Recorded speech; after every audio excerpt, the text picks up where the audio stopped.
sejauh ini. Nah, Israel juga punya satu kartu, dia tidak akan menyerahkan mayatnya Yahya Sinwar.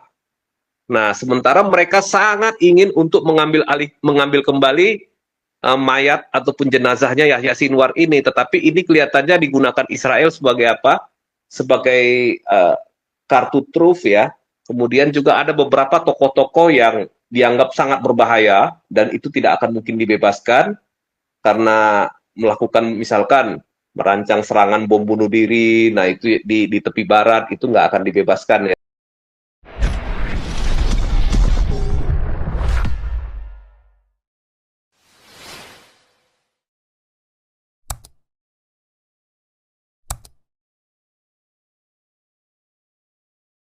Mengalami kejadian seperti ini, Om Pung. Jadi, saya pernah mau nolong orang, tapi orang itu jaim banget, sehingga eh, ya mau nolong saya syaratnya begini, loh, sebentar, aku tuh mau nolong kamu, tapi ada syaratnya kata dia. Loh, enggak, saya itu mau nolong kamu. Nah, kata dia, tapi ada syaratnya kalau mau nolong saya ya. Kalau enggak, jangan. Jadi saya mau nolong kalau kasih syarat. Jadi belagu itu mau ditolong apa enggak nih saya bilang begitu kan. Jadi ini kayak Betul bahasa Pak. ini nih. Mau ditolong apa enggak Cuman nih? Kamu ditolong udah mati-matilah kau. iya. Jadi Gaza ini kalau mau ditolong ya memang harus relokasi. Kalau nggak mau ya udah matilah Harus kau direlokasi. gitu Kalau seperti enggak kata caranya Pak Paul gimana? tadi. Ya kan? Ya cuma ya Iya. nanti memang otaknya sudah jahat sih orang ya. Orang kalau otaknya sudah jahat apa saja pokoknya udah curiga. Ya mereka memang tujuannya cuma satu sih Pak, untuk Penguasaan, memusnahkan memusnahkan Israel. dan penguasaan ya. Dan Dominasi kan. menguasai dunia. Cuman itu Dominasi aja sih Pak Paul. tujuannya. Tapi saya Tujuannya ya sebetulnya tadi saya mulai kan nanti kalau besok bisa live TikTok saya akan live TikTok ya. Jadi begini, di dalam Sahih Muslim itu, dalam Sahih Muslim 257 kalau nggak salah, 2571 kalau nggak salah ya. Ada begini, kalau kamu ketemu sama orang Yahudi, jangan kasih salam. Orang Yahudi sama orang Kristen ya, jangan kasih salam. Tapi kamu kalau ketemu papasan di jalan, pepet sampai dia pergi ke jalan yang sempit. Makanya saya nggak heran ya, orang-orang Arab ini kalau jalan itu kan umur jalannya dia, wah langsung jarak-jarak gitu, rombongan gitu, terus orang lain yang suruh minggir. Kalau saya mah nggak minggir, saya mah labrak terus ya, saya jalan terus. Kalau saya mah jalan terus, dia yang minggir, kalau nggak nabrak ngomongnya. Orang-orang Arab ini memang begitu loh, memang kurang ajar. Kalau jalan itu ngakai jalan. Nah, terus kalau di jalan juga zigzag ya dia ya, wah, pakai mobilnya gitu ya. Orang-orang Arab ini memang orang ini memang spiritnya tuh spirit mau dominasi orang, spiritnya spirit mendominasi orang lain. Ya, wah, ketemu sama Cina puyeng dia. Oke, Bu Dora silakan. tunggu, gini Pak Paul, Ya, sebentar. Ampung, Ampung, Jadi lanjut. kan banyak fenomena. Sedikit lagi sebelum Ya, Ampung boleh, sebelum boleh. saya serahkan ke teman-teman ya. Ya, Jadi begini Pak, jadi kita memang di Konoha ini sebenarnya dari dulu sih bukan hanya Konoha di seluruh dunia. Jadi orang akan melihat dari ideologi sebelah ini ada yang katanya radikal, ada yang moderat gitu ya. Sekarang banyak tokoh-tokoh ya kalau kita lihat ya yang bersuara untuk membela minoritas seperti ya mungkin Bung Ade Armando, Bung Abu Janda walaupun dia salah melangkah jadi dia sembunyi sekarang karena kasus ini ya, kasus PIK 2 ini ya. Kemudian juga ada terakhir ini siapa ini yang cewek ini Kumaila ya ataupun yang mungkin banyak lah ada juga dulu siapa itu si si ini yang Habib apa itu Habib Kribo dan lain-lain. Jadi satu sih kesimpulan yang saya dapat Pak dari ini ya dari mengamati pola-pola yang seperti ini. Di satu sisi kita berterima kasih kepada teman-teman yang dicap sebagai orang moderat ini. Mereka ya cukup memberikan perhatian kepada orang-orang minoritas melakukan pembelaan ketika terjadi persekusi atau ketika terjadi diskriminasi gitu. Nah, tetapi tetap kita juga harus hati-hati juga gitu Pak Paul. Karena mereka ini biasa tampil dua wajah. Wajah baik, wajah buruk. Bad cop atau polisi jahat dan good cop atau polisi baik. Tujuannya apa? Tujuannya untuk mengaburkan ideologi yang sesungguhnya gitu. Nah, jadi apa namanya? Sehebat apapun mereka melakukan pembelaan publik terhadap minoritas, tetapi bagaimanapun mereka tidak bisa mereka tetap ada di ideologi tersebut. Nah, jadi artinya apa? Nah, kalau bisa dikatakan, ya hati-hati, jangan terlalu orang-orang Kristen ataupun yang lain, jangan terlalu euforia berlebihan. Sikapi saja dengan wajar. Kenapa? Yaitu, satu waktu dia mungkin bisa radikal, satu waktu kelihatan moderat. Ini biasanya terjadi pada orang-orang di LSM-LSM tertentu ketika udah mereka sudah terima dana asing yang ini, Pak. Dana dari luar negeri yang mungkin buat mereka itu menguntungkan secara finansial, dari yang tadinya tukang bom, tiba-tiba jadi teriak soal toleransi dan soal keberagaman gitu. Jadi semua itu masih relatif, Pak, selama ideologi ini tetap melekat pada dirinya. Jadi saya banyak melihat orang-orang yang dipuja-puji sebagai apa? Sebagai tokoh yang toleran. Tapi kalau saya lihat cuma satu sih kuncinya, Pak Paul.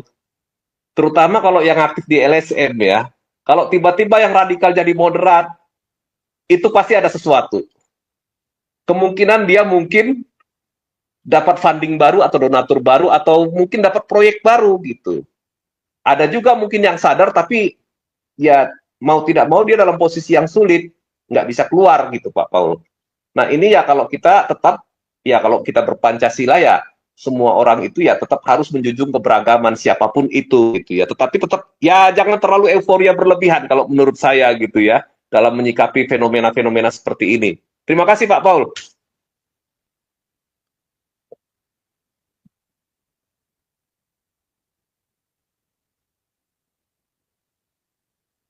Udora lanjut, singkat pada jelas. Ya, ya, Salam, ya. Shalom. Salam, ya. Tadi sudah cukup panjang lebar, kali luas, ya, Opung Toba.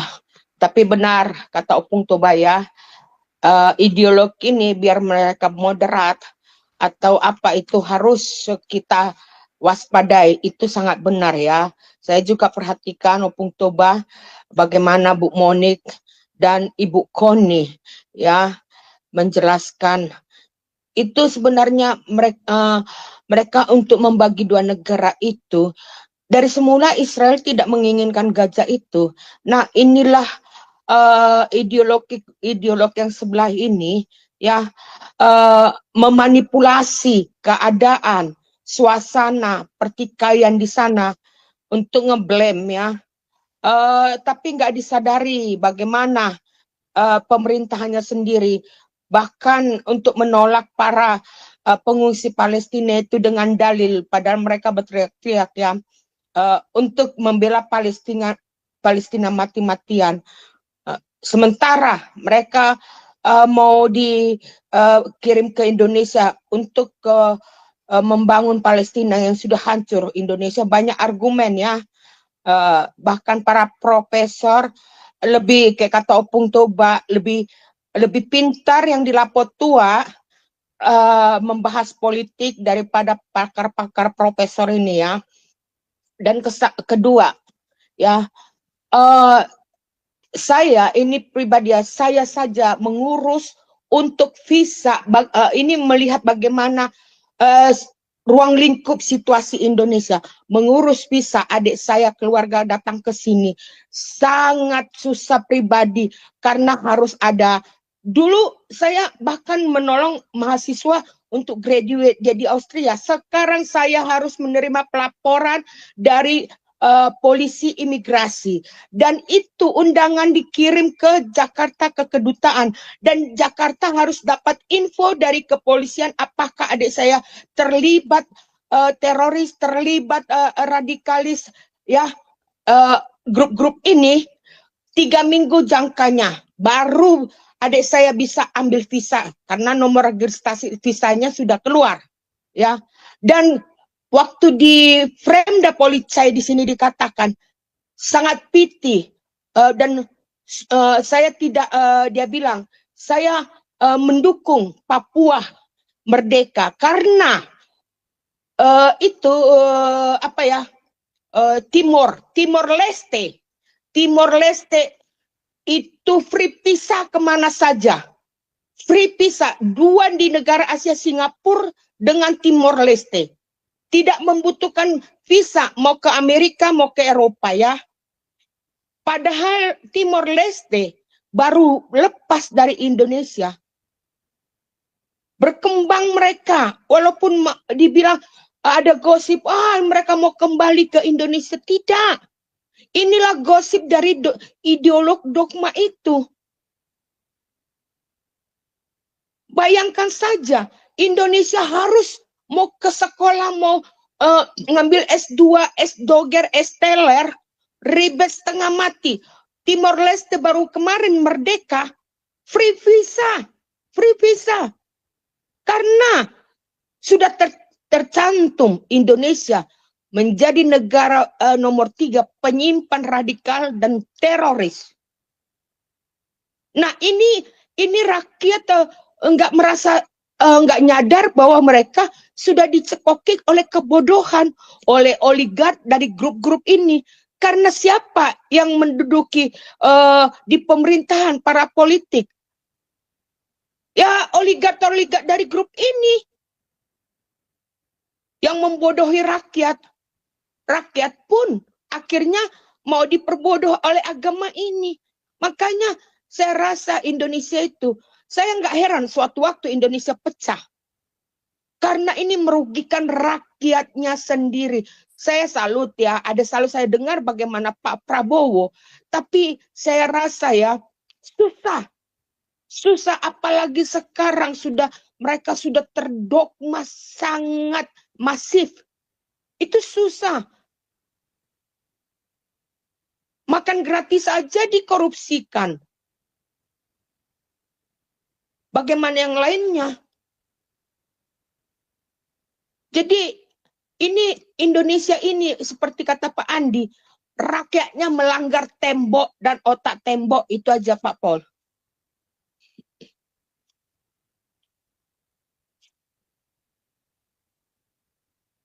Lanjut Pak Frans. Silakan Pak Frans.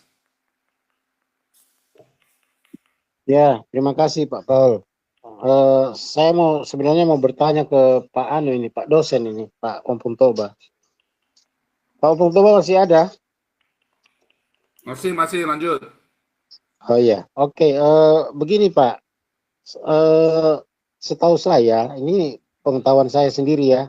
Mungkin saya salah, tolong diperbaiki. Kalau seandainya terjadi gencatan senjata, artinya hanya tentaranya aja yang stop nembak-nembak, stop nyerang-nyerang. Tapi penduduknya atau pengungsinya itu masih tetap diam di tempat, nggak boleh datang ke daerah peperangan itu. Setahu saya begitu. Kenapa ini malah pengungsi-pengungsinya ini pada pergi ke medan peperangan. Nah, itu yang saya kurang mengerti. Itu yang mau saya tanya ke Pak Ompong Toba, apakah di dalam perjanjian ceasefire ini atau gencatan senjata itu termasuk pengungsinya itu boleh ke tempat medan perang atau gimana? Itu aja, terima kasih. Ya Ompong. Ya, terima kasih Pak Frans Lisi. Jadi sebetulnya inilah kesalahpahaman itu. Ini kan gencatan senjata, bukan perjanjian damai sebenarnya gitu.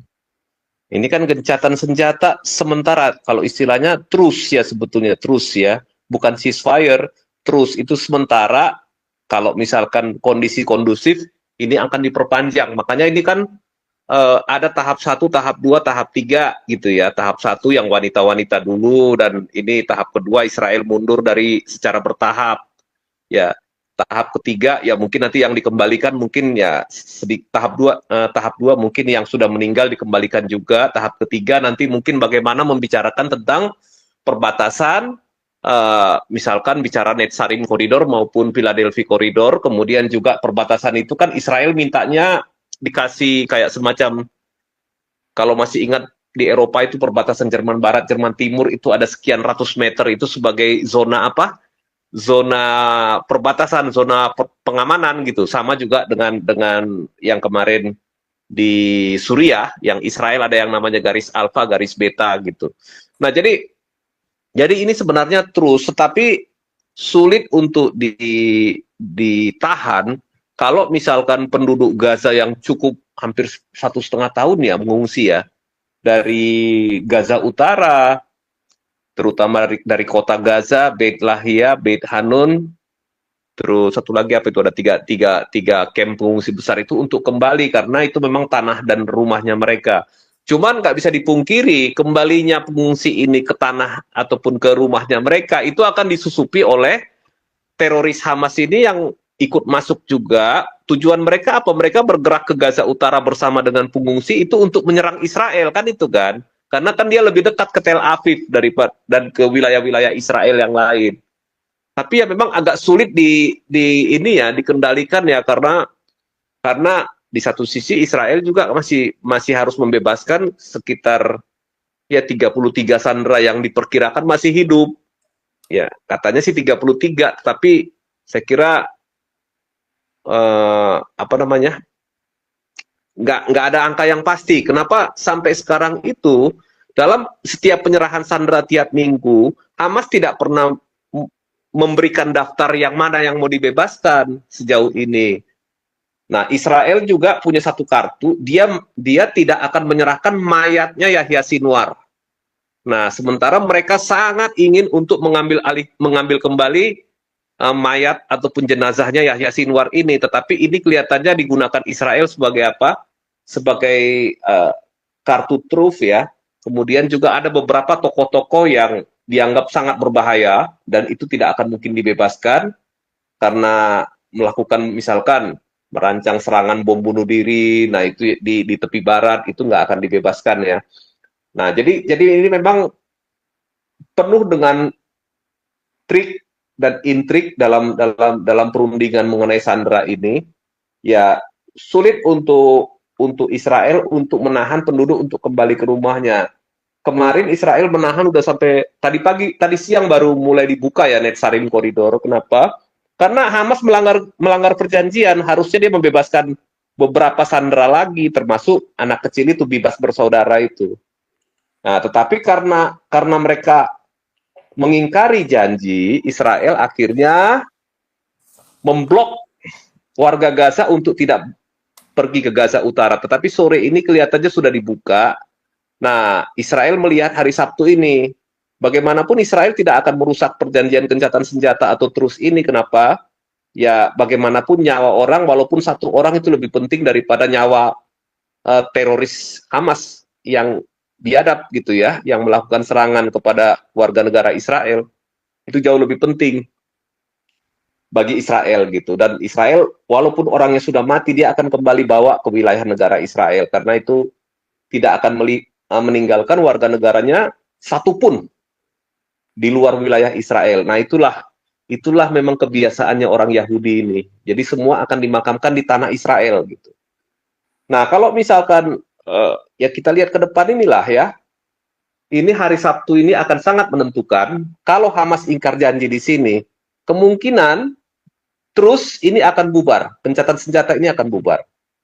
Nah, tetapi beda dengan propaganda-propaganda di Konoha ini, seolah-olah Israel lah yang melanggar gencatan senjata, yang tidak rela, yang menyerang orang Palestina, segala macam. Jadi, kalau soal berita bohong dan hoax, di Konoha inilah tempatnya, gitu. Di sini hoax berkembang sangat bebas, gitu ya. Sangat bebas. Media-media mainstream itu pada umumnya pelaku hoax, gitu. Jadi, memang Konoha ini memang ya pengaruh ideologi juga atau apalah, gitu ya. Itu memberitakan sesuatu itu tidak ada kontrol. Di zaman Orde Baru, zaman Pak Harto, meskipun kita di bawah rezim otoriter, tetapi pemberitaan itu masih dalam batas yang kebenaran gitu ya, kebenaran yang nyata meskipun sudut pandangnya mungkin berbeda. Tetapi kalau di Konoha sekarang ini zaman reformasi, ini adalah zaman hoax gitu. Oke, gitu dulu kira-kira Pak Frans Sisi. Terima kasih.